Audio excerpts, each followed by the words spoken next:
माता पिता का पिंडदान भाई ही करता है। सरिता को पंडितों ने बार बार समझाया था कि माता पिता का पिंडदान भाई ही करता है। सरिता ने जिद पकड़ ली कि उसे भी जाना है गया। भाई ने भी उसे समझाया, तेरा जाना जरूरी नहीं है दीदी, बच्चों और पति को परेशानी हो जाएगी, तो घर से ही माँ बाप को अर्घ अर्पित कर देना। सरिता नहीं मानी।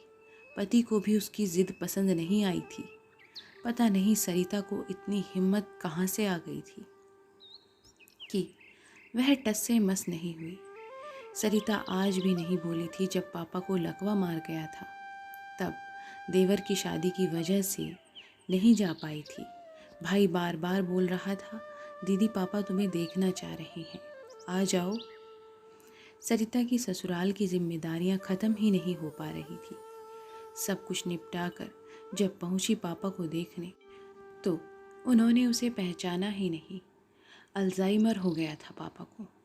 शरीर का बायां हिस्सा पहले ही लकवाग्रस्त हो चुका था और अब अल्जाइमर। बिस्तर पर निष्प्राण पड़े पापा को देखकर उतना दुख नहीं हुआ जितना भाभी के सेवा देखकर हुआ। पराए घर से आई भाभी पापा की अपने पापा की तरह देखभाल कर रही थी। पापा की अपनी बेटी कुछ भी नहीं कर पाई। भाभी से नज़रें नहीं मिला पा रही थी सरिता। उन्होंने कभी शिकायत तो नहीं की, पर हमेशा बोलती थी, सरिता पापा तुम्हें देखने के लिए छटपटा रहे हैं। जब यादाश्त ठीक थी, दरवाजे पर नज़र टिकाए रहते थे कि सरिता आई क्या। भाभी के ये शब्द सरिता को जहर बुझे तीत लग रहे थे। बच्चों को पालते समय माता पिता को कभी भेदभाव नहीं करते, फिर बुढ़ापे में उनकी सेवा करने का दायित्व क्यों नहीं निभा पाती बेटियां। पापा को देख कर आए कुछ महीने ही हुए थे कि खबर मिली पापा नहीं रहे। इस बार भी देख नहीं पाई। रिजर्वेशन नहीं मिलने के कारण दाह संस्कार के बाद पहुंची थी। कितना अपमानित महसूस कर रही थी सरिता खुद को, यह किसी को समझा नहीं सकती थी। माँ को पहली बार जब बिना सिंदूर के देखा तो खूब रोई थी सरिता। बड़ा सा जूड़ा और सिंदूर की लाल बिंदी माथे पर, यही चेहरा देखने की आदत थी बचपन से। उस दिन सूनी मांग और रिक्त माथे में माँ कोई और लग रही थी। 13वीं तक रुकी थी सरिता, फिर आना पड़ा वापस। इस बार वह सोचकर आई थी कि जो अन्याय पापा के साथ किया उसने, वह अब नहीं दोहराएगी। ससुराल की सारी जिम्मेदारियां तो निभा ही रही थी अच्छी बहू बनकर, अच्छी बेटी क्यों नहीं बन पाई वह। कोविड के समय माँ बगीचे में गिर गई थी। कमर की हड्डी बुरी तरह से टूट गई थी। भतीजी की उस समय कॉलेज की परीक्षा चल रही थी ऑनलाइन, तो भाभी नहीं जा सकती थी। बड़े कातर स्वर में अनु ने किया था, उन्होंने पहली बार, सरिता बबली की परीक्षा है, तुम्हारे भैया को ऑपरेशन के लिए दूसरे शहर जा रहे हैं, उन्हें भी शुगर है, कैसे संभाल पाएंगे खुद को और माँ को। तुम आ पाओगी क्या? सिर्फ 2 दिन के लिए, ऑपरेशन के बाद चली जाना। भैया डरते भी तो थे ऑपरेशन के नाम से। पहली बार भाभी ने साधिकार कुछ कहा था और सरिता इस बार भी इतना ही कह पाई, भाभी पूछती हूँ तुम्हारे नंदोई से, यह नागपुर में कोविड का प्रकोप है, पता नहीं क्या कहते हैं ये। सरिता ने फ़ोन काटा भी नहीं था कि पति ज़ोर से चिल्लाते हुए कहने लगे, पागल हो क्या, पूरे शहर में इतनी मौतें हो रही हैं, तुम्हें कैसे भेज दूँ। सरिता समझ गई कि भाभी ने अवश्य ही सुन लिया होगा। इस बार भी नहीं जा पाई वह कोविड के दौरान माँ के पास। इसी भयानक कोविड में भाई ने तो नहीं सोचा कैसे ले जाएगा माँ को ऑपरेशन के लिए। क्यों? क्योंकि उसके पास दूसरा विकल्प ही नहीं था। 15 दिन हॉस्पिटल में रहकर माँ वापस आई। 7 महीने माँ बिस्तर पर पड़ी रही। भाभी ने स्कूल की 21 साल की नौकरी छोड़ दी। उनकी देखभाल करने के लिए सरिता कुछ भी नहीं कर पाई। इस बार भी क्या सच में वह लाचार है, या लाचारी का बहाना बनाने की उसकी आदत हो गई है। साल भर बाद जब गई सरिता 4-5 दिन के लिए, इस बार भाभी ने पहले की तरह मजाक में उलझाना नहीं दिया। वह भी समझ चुकी थी कि सरिता पर अधिकार नहीं है। सरिता मन ही मन मर रही थी अपनी असमर्थता पर। अब माँ ही तो बची है, उनके पास भी रहने का समय नहीं निकाल पाती हूँ मैं। सरिता बहुत परेशान हो गई थी इन सब बातों से। इधर माँ काफ़ी दिनों से बीमार चल रही थी।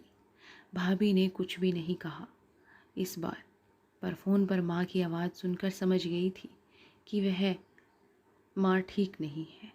भाई ने भी इस बार नहीं कहा अब की आने के लिए कितना गिर चुकी है। वह अपनों की नज़रों से अब उसे ही माँ, भाई, भाभी कोई उम्मीद नहीं रखते। यहाँ किसे फ़र्क पड़ता है। खबर मिली कि माँ को रायपुर लेकर जाना पड़ा इलाज के लिए। सरिता यह मान चुकी कि इस बार भी नहीं जा पाएगी। कोविड फिर से दोबारा आ चुका था। इस बार सरिता की बेटी ने अपनी माँ को हारने नहीं दिया। ज़िद करके गाड़ी बुक कराई और पापा से कहा, पापा माँ को देख लेने दो नानी को, वरना वह जिंदा लाश बनकर रह जाएगी। पति इस बार बेटी की जिद के आगे आपत्ति नहीं कर पाए। सरिता हॉस्पिटल पहुंची। जब भाई आईसीयू के बाहर खड़ा था, सरिता को देखकर लिपट गया और बोला, अच्छा किया दीदी जो तुम आ गई, मुझे बहुत डर लग रहा था।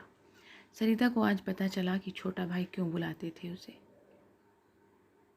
किसी के बीमार होने पर वह सामना नहीं कर पाता था इन परिस्थितियों का। सरिता बड़ी थी, उससे तो वह उसे सदा अपने साथ खड़ा देखना चाहता था। सरिता के पास एक दिन का ही समय था, शाम को ही लौटना था। बुकिंग पर ले गए थे गाड़ी। आईसीयू के अंदर पहुंचकर माँ को वेंटिलेटर पर देखकर रोकर बाहर की तरफ भागने लगी थी सरिता। भाई ने उसका हाथ पकड़कर कहा, दीदी माँ के कान के पास जाकर बुला, सुन सकती है वह, देखना आंखें खोल देंगी। सरिता ने वैसा ही किया तो माँ ने सचमुच आंखें खोली। सरिता के मन का पश्चाताप थोड़ा कम हुआ माँ से मिलकर। इस बात के लिए बेटी की चिर ऋणी रहेगी। यह सरिता की माँ से आखिरी मुलाकात थी। कुछ दिनों बाद ही उनके देवसान की खबर मिली। भरे कोविड में आखिर बेटी के साथ पहुंच गई थी सरिता। 13वीं के बाद आना ही पड़ा।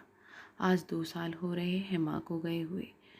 भाई ने फ़ोन पर जब बताया कि इस बार पितृपक्ष में गया जाएगा माँ के पिंडदान के लिए, सरिता ने भी कह दिया वह भी जाएगी।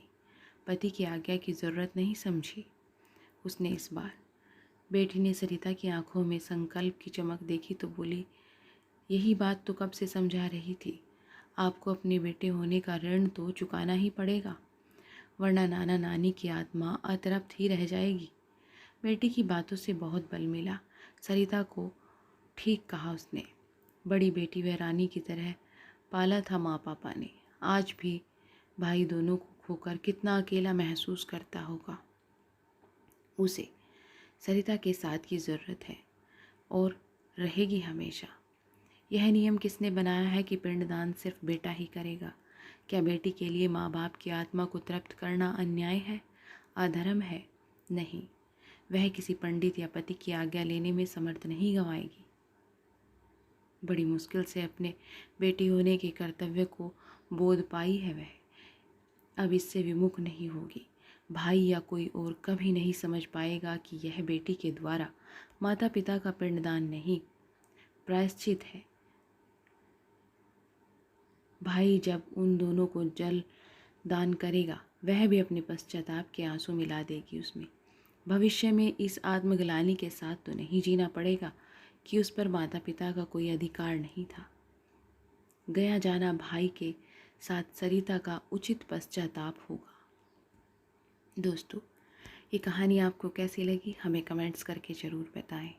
और अगर आप चैनल पर नए हैं तो प्लीज़ चैनल को सब्सक्राइब ज़रूर करें। धन्यवाद।